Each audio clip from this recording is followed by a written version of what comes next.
In 1955, a quiet housewife in Ohio made $50,000 a year, the equivalent of nearly $600,000 today, without ever leaving her kitchen table.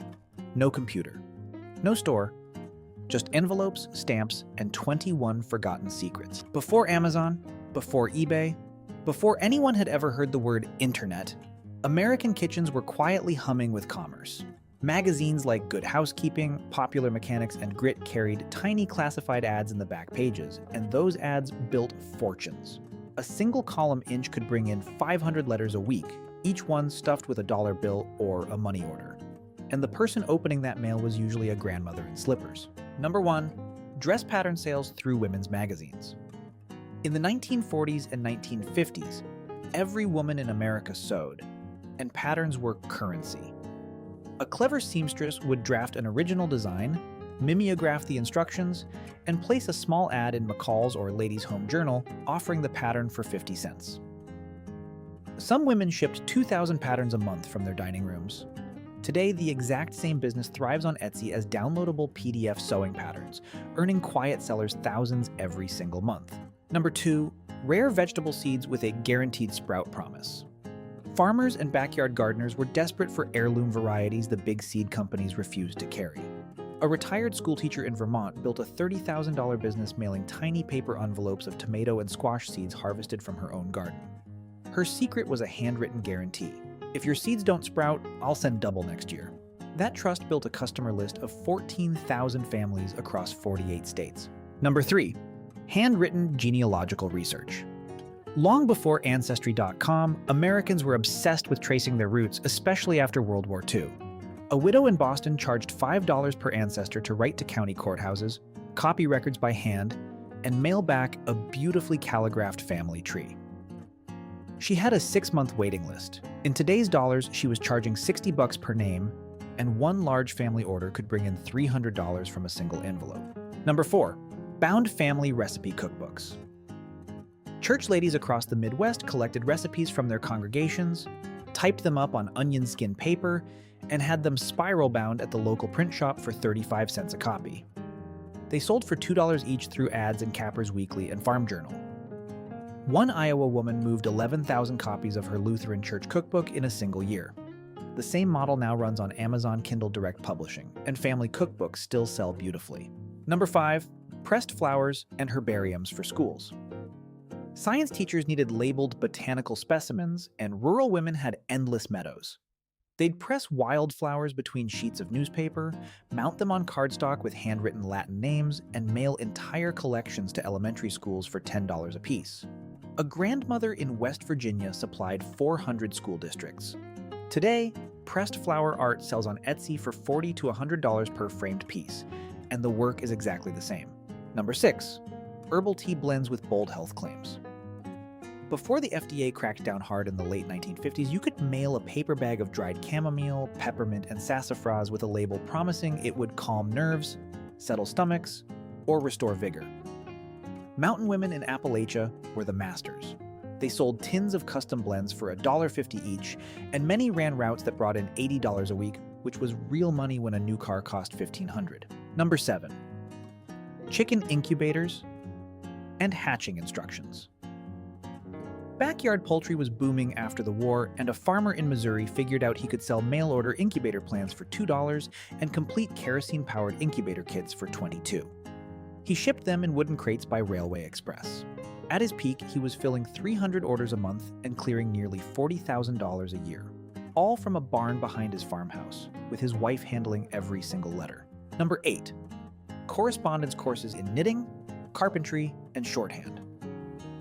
The big names like ICS got rich, but hundreds of small operators ran tiny niche courses from their kitchens. A retired carpenter in Pennsylvania mailed 12 lessons on cabinet making for $1 each, plus a final certificate suitable for framing. He enrolled 6,000 students in 1954 alone. The exact same idea now runs on Substack and Skillshare, where niche teachers earn 5-figure monthly incomes from a single skill. Number 9. Hand-painted greeting cards.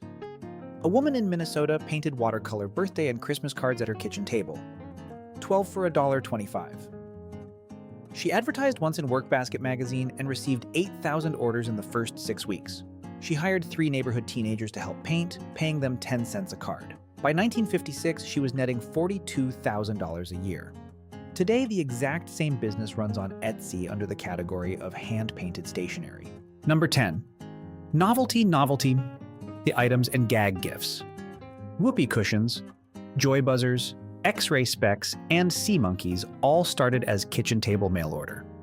A man in Brooklyn named Harold von Braunhut started Amazing Live Sea Monkeys from his apartment, and at one point was shipping 50,000 orders a month. But hundreds of smaller operators ran similar gag gift catalogs, printing them on a hand-cranked mimeograph and netting $15,000 to $20,000 a year in 1955 dollars.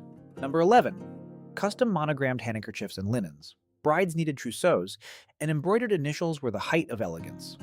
A woman in Georgia advertised 3 monogrammed handkerchiefs for $1.50 in Modern Bride magazine. She ran her Singer sewing machine 10 hours a day and brought in $200 a week. Adjusted for inflation, that's over $2,300 weekly.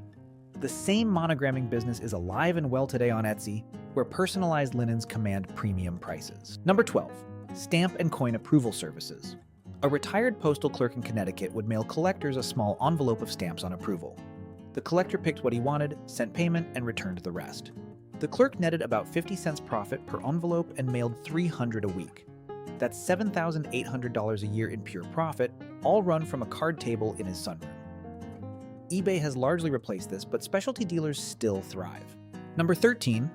Hand-tied fishing flies. A man in Wisconsin tied trout flies at his kitchen table while listening to the radio. He advertised in Field & Stream 12 assorted flies for $2. Sportsmen across the country mailed in orders, and he tied roughly 80 flies an evening. By 1955, he was clearing $28,000 a year, more than triple what the local factory paid. Hand-tied flies still sell on Etsy and eBay today for $4 to $8 a piece. Number 14. Dried flower wreaths and corsages. A woman in Indiana gathered static, baby's breath, and straw flowers from her garden, dried them in her attic, and wired them into wreaths. She sold them for $3 each through ads in Workbasket and Capper's Weekly. During the Christmas season alone, she'd ship over 1,000 wreaths and clear $3,500 in 6 weeks.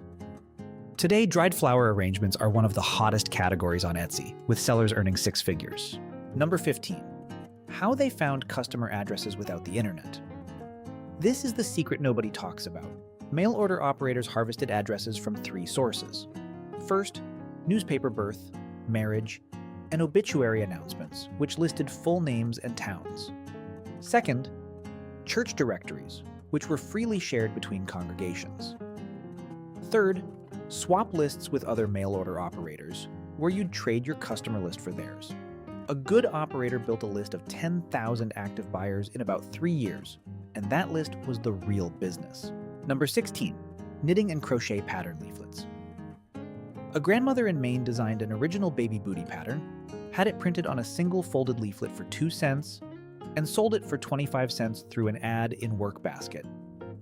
She moved 40,000 leaflets in 1954. Pure profit was 23 cents per sale, or roughly $9,000 from one single pattern. She had 18 different patterns in rotation, which is how she cleared just under $50,000 that year. Number 17. Home mixed cosmetics and cold creams. Before regulations tightened, women mixed face creams, lipsticks, and hair tonics in their kitchens using lanolin, beeswax, and almond oil. A woman in Tennessee called her brand Magnolia Beauty and sold 2-ounce jars for 75 cents through ads in True Story magazine. She filled jars by hand on her enamel-topped table and shipped 600 a week. The handmade beauty business has exploded again on Etsy, where artisan skincare brands routinely top $50,000 a year. Number 18. Model airplane and ship blueprints. A retired draftsman in California sold detailed scale model blueprints through ads in Boys Life and Popular Mechanics. Each set went for $1.50, and he had over 200 different planes, ships, and locomotives in his catalog. Boys and men ordered them by the thousand. He cleared roughly $41,000 a year drawing at his kitchen table with a T-square and India ink.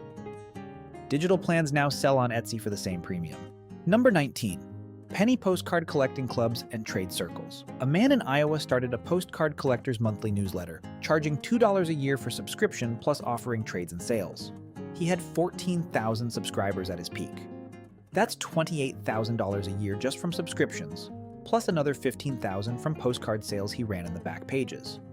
The exact same model now runs as a paid Substack newsletter, with niche collector publications earning their writers six figures. Number 20.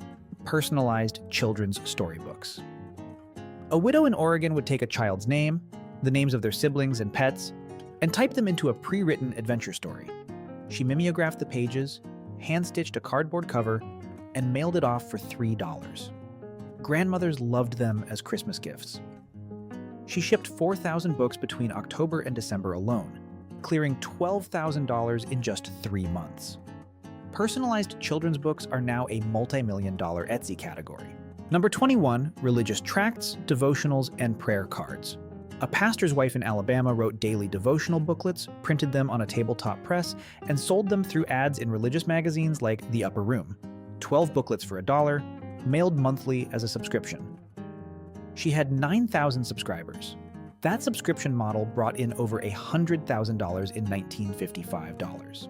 Today, the same idea runs on Substack and Patreon, where faith-based writers build steady monthly incomes.